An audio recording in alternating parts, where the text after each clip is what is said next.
Hey guys, Fargem101 here with a slightly different matchup for you. So it's been a while since we've had any ShowDown content on the channel. I was very lucky at a friend of mine who is part of the CIL Draft League. I will leave all their information and links in the description down below, so please go and check them out. Asked me to help him prep for one of his battles, so he sent me his opponent's team. So for those of you who may or may not be familiar with the draft league format, just bear with me. So effectively how it works is at the start of the season, there are different tiers of Pokemon. Each of you pick a Pokemon from each tier or group until you build a team, and people can snipe. There's only one of each Pokemon available, so people can snipe and take those ones. We're up against a good friend of mine, Pokemon Master 121. His channel will be linked down below as well. He actually took over a team from somebody else who dropped out from the CIL this year. He's getting ready to go into his last match, and was super nervous about doing it. So I said, well, do you want me to have a look at the guy's team that you're facing? I'll build a team based on the mons that he's got access to, which I think was a total of 10. So you basically have 10 mons to build from, and you pick 6.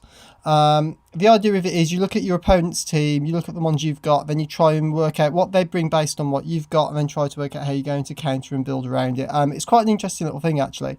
It's something I wouldn't mind getting into myself. I just don't have the time to commit at the moment. So for me, this is quite an interesting one. It meant I got to have a quick go kind of in the draft league format, without having to worry too much about letting people down and not being able to battle.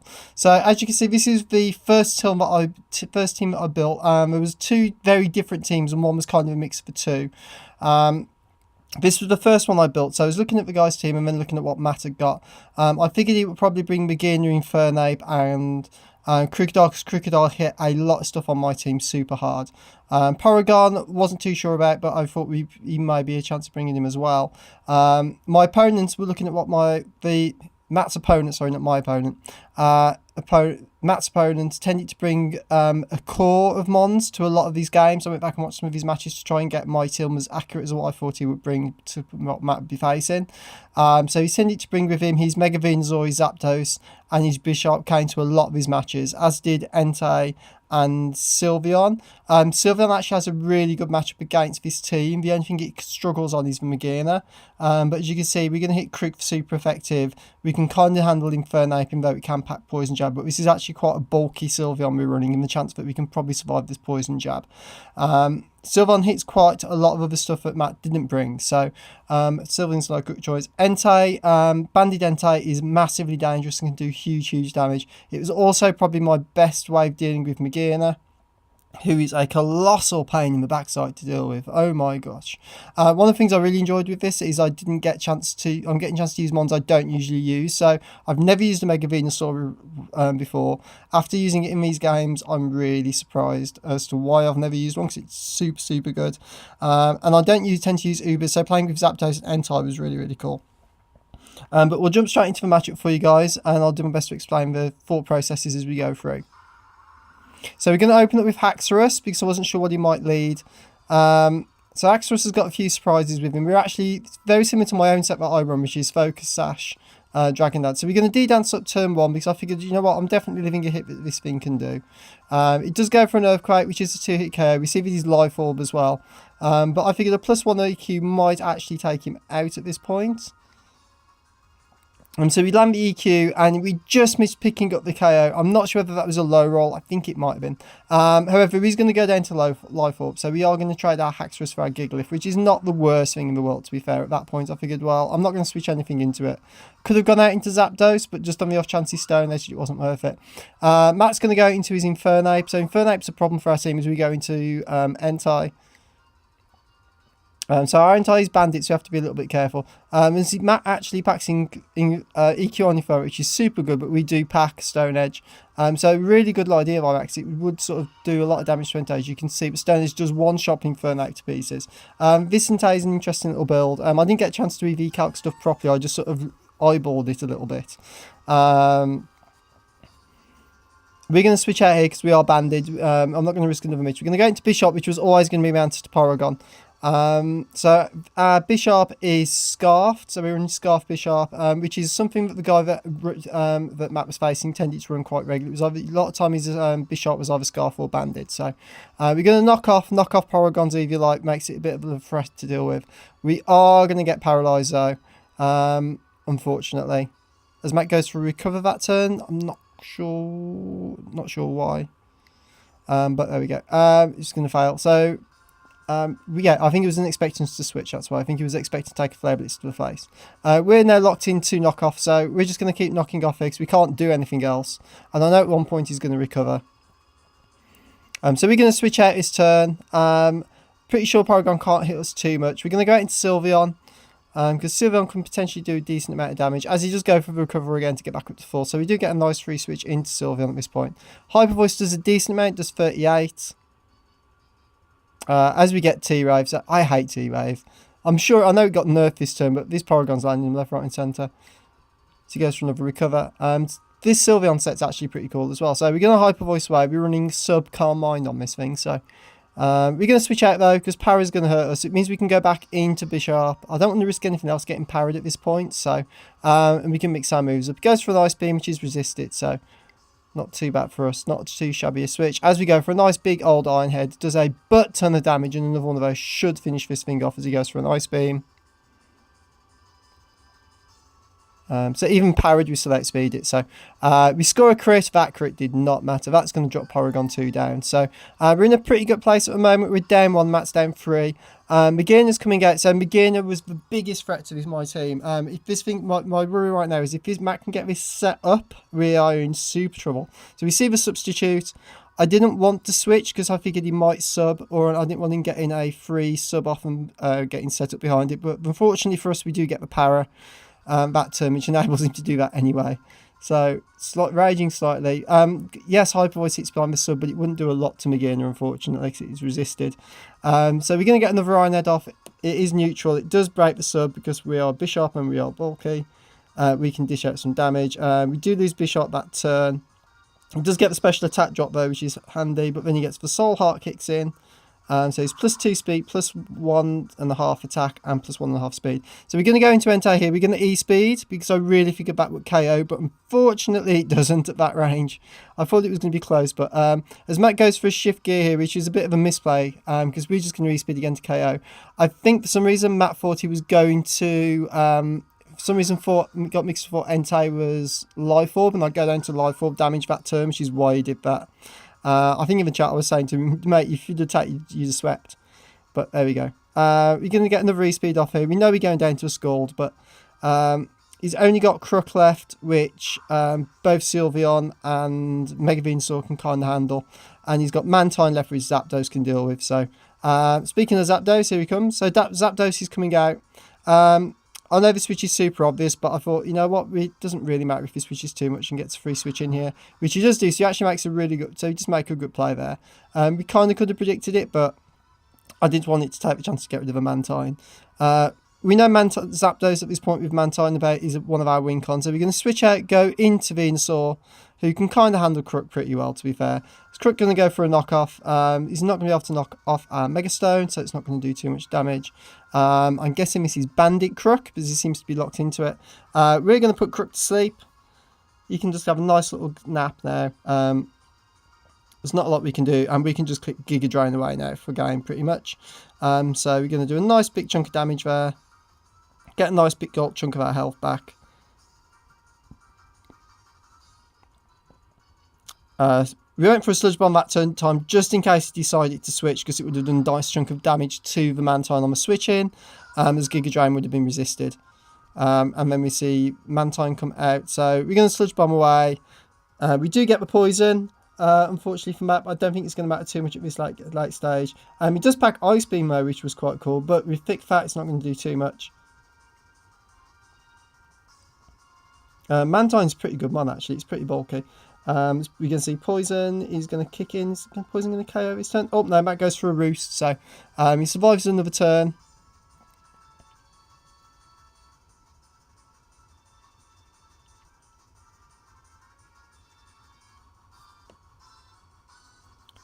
So the match is pretty much over at this point. We could really just go out into Zapdos and finish it off, but I wasn't about to risk just something daft happening like an Ice Beam KO me on the switch in. So, and Venusaur can pretty much tie it up. Anyway, there we go. So we obviously was poison. There was no point running the risk.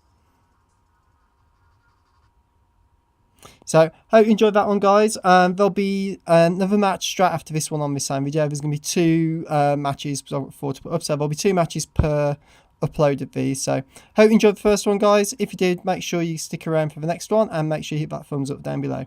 I'll speak to you in a second. Okay, guys, so we're back with the second matchup in the CIL prep with Pokemon Master 121, or Matty B, as we also know him as.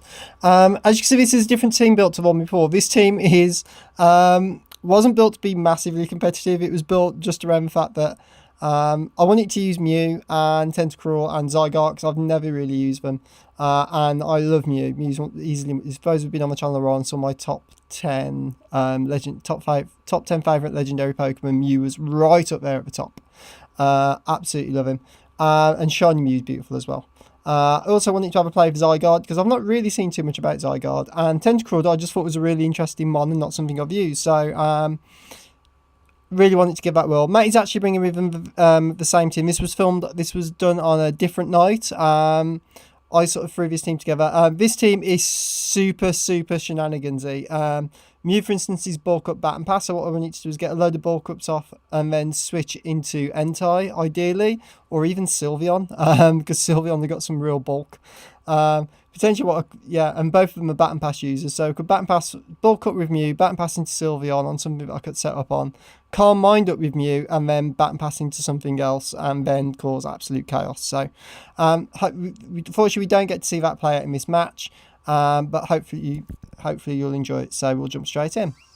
So we're actually opening up with Sylveon, because Sylveon hits a lot on his team, as we were saying earlier. As he actually opens up in the beginning, which is not good for us, because Fleur Cannon's a thing. So we're going to switch straight out and go into Entei, who's going to have to take a Fleur Cannon to the substitute, sorry. So we do get a nice free switch in there. So I was expecting that Zap Cannon or something to come through. We are packing EQ on Entei this time around though. So we switch his moves up a little bit. We see special attack, and the special attack as Matt's going for the setup again. EQ is going to do a decent chunk though, so he's super effective. And we are running Bulldoze, sorry, not Earthquake. So Bulldoze is super handy because it will drop speed. It's a good little move actually. It probably doesn't get anywhere near enough use. As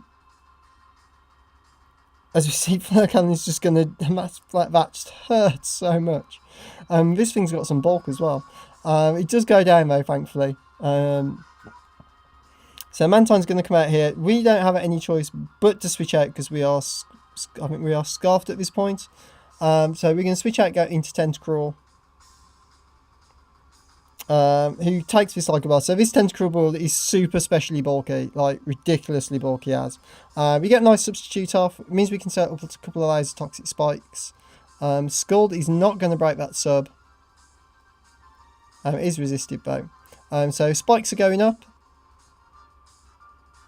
As we see a substitute from Mantine.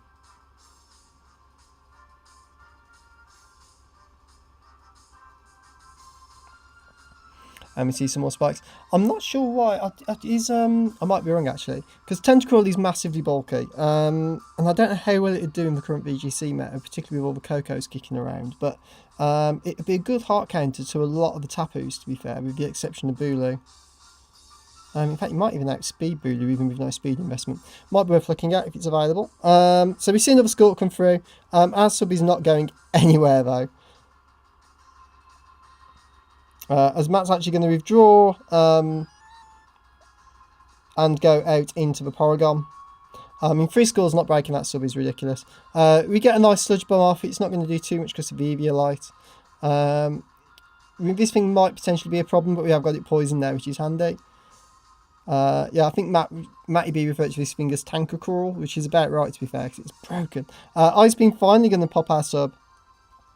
So the game's going to get a little bit stally at the moment, so just bear with it as we actually switch out and go out into Mew. So I saw this as a good opportunity to set up, or at least try and set up, but we get the power, but we can't synchronise unfortunately. So a nice little play for Matt there by catching me with that.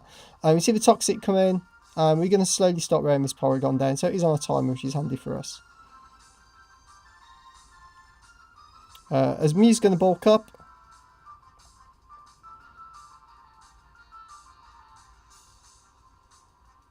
So we're going to, that does nothing, so we're going to stay in and bulk up again, because there's absolutely no reason not to. So we're at +2/+2. We're going to get our lefty recovery. Yeah, this team is actually disgustingly bulky. Like, because Sylveon's got some good bulk as well, so this team is silly bulky. Infernape comes in, which isn't good. So I actually misplay here. I actually wanted to click bat and pass, because we'd have had the defense boost, so there's a very good chance we'd have lived whatever comes next, which would have been a flare blitz. But unfortunately, Infernape's banded. We clicked the wrong button. We just heart switched as opposed to bat and passing out, and that's going to one-shot Sylveon. Whoops. Yeah, not the best play I've ever made. Entei's going to come back in though. So we knew we were in a little bit of trouble here, but we're going to force the switch out into Crux. We were Scarf, so we should have outsped the Infernape if it was Bandage, I believe it was. We're going to miss the Stone Edge, which is unfortunate because Crux getting in for free here. So we're going to switch Entei out again just to preserve our E-Speed. We're going to go back out into Mew. As Crook actually goes for a bulk up. So this is a slightly different Crook set than we saw last time. But he's got no spinner, so Poison Spikes was a nice little play. That is going to destroy us though. Knockoff absolutely destroyed the Simp with that bulk up, so that ping does some serious damage. So that's got to be max attack. Adamant max attack, I believe. It's at +1 though, to be fair. So Tentacruel's coming back out. At this point, I'm not really sure how I deal with Crocodile, if I'm honest. I kind of figured my best chance would be to get Conk in, because Toxic is potentially getting this thing down to Mach Punch range. That's what I'm hoping. So Conk Elder's coming in. I love Conk Elder. Mach Punch is going to just miss the KO. I cried a little bit at that point, so I really thought. But we have got some decent bulk. It's going to knock off our Flame Orb. Which means we don't get our guts boost, unfortunately. But the Crocodile is gone, so that thing potentially was looking like it was going to sweep us. So I heaved a massive sigh of relief when that thing went down. Mantine is going to come out. It's immune to Toxic Spikes. However, people tend to forget that Conkeldurr does get access to Thunder Punch. Most of the time you see things like knock off an Ice Punch on it instead because of all the Garchomps running around. But yeah, Thunder Punch is a thing on Conk, and it destroyed Mantine, which is the whole reason I put it on there in the first place. We can Drain Punch for Gigalith, get a nice bit of health back, so we do naturally outspeed. And we are bulky. I love Conkeldurr. It's such a good mon. You get some access to some really good moves as well. As we just go for another Drain Punch, because there's no reason not to get that little bit of health back. As we see Gigalith drop down, and then we're going to see Infernape come out.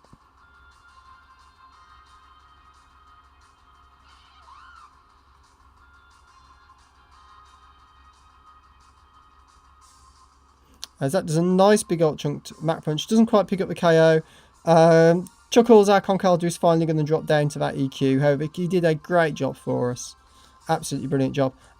Toxic damage is building up on Infernape now, so, and Sandstorm, so it's pretty much game at this point. But we're just going to go out into Entei and we just click E-Speed for the game, which is why we preserved him earlier for a situation like that. So that's going to finish off the Infernape and hand us the win there. So yeah, I think at this point I was asking Matt if these matches actually helping you, or is it just sort of causing you chaos? But Matt was quite interested in the fact that he was seeing lots of different sets and stuff that his opponent could bring to help him with the setup, which was part of the point of doing it, really. And Matty B is a really good little battler. He's a lot better at singles than me. I just think the guy's team that I got to play with was just particularly OP. I mean, it was super scary when you look at the stuff he's got. Zygarde, Entei, Mew, Zapdos, Mega Venusaur are all pretty scary as well. But that's it for this video, guys. Hope you enjoyed it. If you did and you want to see some, looking forward to the next two, can't get my words out. You're looking forward to the next video. There's one more of these to come, which of another 2 matches. If you're looking forward to those, make sure you hit the thumbs up button. And if you're new to the channel and enjoy the content, make sure you hit subscribe to stay up to date with any more Pokemon content that gets uploaded. I've been Farduin101, and if I don't see you around, I will see you on Battlespot. Take care for now. Bye.